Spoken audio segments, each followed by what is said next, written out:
welcome back to my channel. In today's video I'm going to be studying Japanese and French. It's been a while since I've studied French on this channel, so I wanted to show you what my routine looks like now. It hasn't really changed that much because I haven't really been pushing myself to improve my French that much. I have exams coming up, so I don't really want to stress myself out with doing too much on the language side. But one thing I have been doing consistently is reading this book you can see. It's called N'oubliez jamais by Michel Bussy, and I got it a couple of months ago. About a month ago, there's a video up on my channel about it.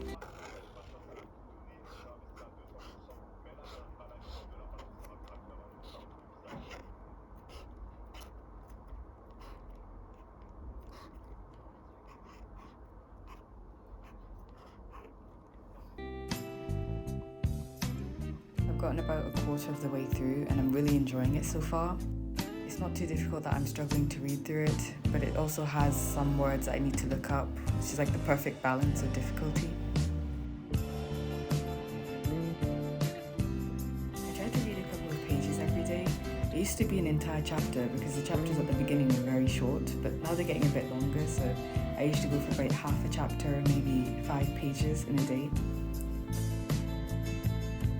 Take quite a while to get through because I like to read it out loud just to test my pronunciation and also to make sure that I read every single line, because I skim through books a lot, so if I don't read it out loud I won't actually read every single word, and that's the whole point, to try and absorb all the information from the book. The problem is reading out loud makes me tired, which is why I can only do about a couple of pages every day.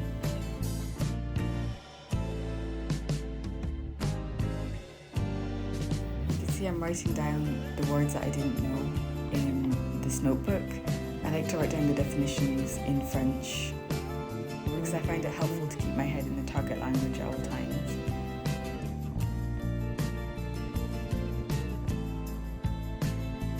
I don't actually bother writing new words in their definitions for every chapter because sometimes they actually aren't any words that I didn't know or whose meaning I couldn't figure out with context. And also, like I said, reading out loud takes up a lot of time, so I don't usually have the energy to write down the words I didn't know afterwards as well.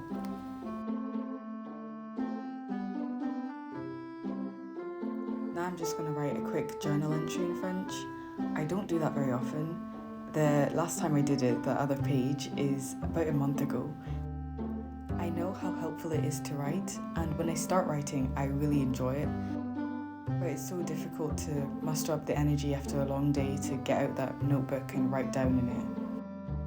I'm also just not a big fan of writing in general. My hand tends to hurt very easily because of the way I hold my pencil, so it's not very fun.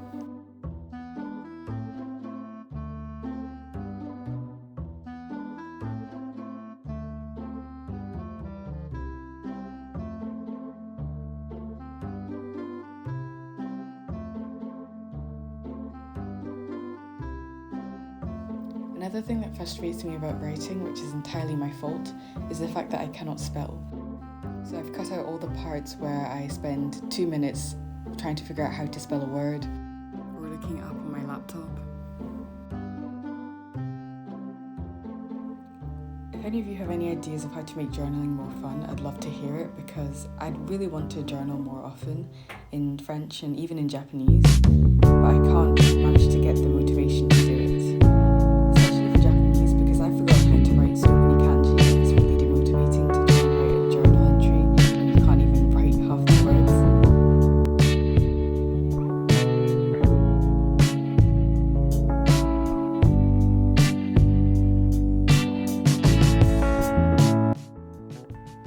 Studying a bit of Japanese. I got my flashcards out again. I'm just doing a quick review. This is probably the one part of my routine that I'm actually quite consistent in because I find it quite relaxing to just go through flashcards, and especially when they're just kanji, which is my favourite part of Japanese. Or it might just be that I'm getting too familiar with these kanji and I need to make new cards, but we'll enjoy it for now.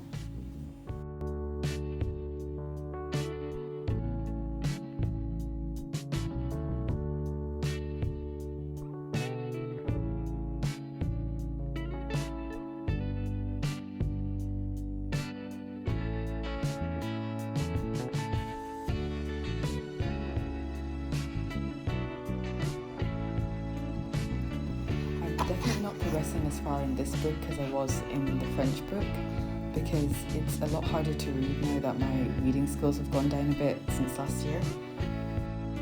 I'm definitely struggling since I also want to read it out loud, but it's not as simple to read out loud in Japanese as it is in French. I have to stop and look things up way more often, which makes the whole thing take a bit longer.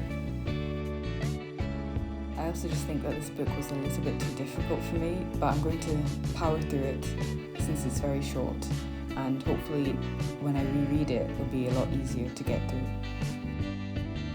One thing that I know would help in this reading comprehension issue would be to read more of the news. Like, I've always loved reading the news in Japanese, but I haven't done it so much recently because of time and also just my motivation has been low.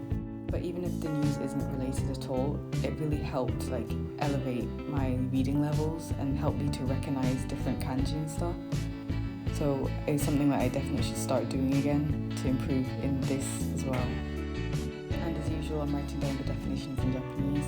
It's really nice to get to the point where I can look up a word in Japanese and understand what it means. Although sometimes I will have to just look up the word in a Japanese to English dictionary to really understand what it meant. That's still helpful because then after you know the definition in English, you can look back at the definition in Japanese and try and figure out what exactly that meant. Thank you so much for watching. Don't forget to like and subscribe, and I'll see you in the next video.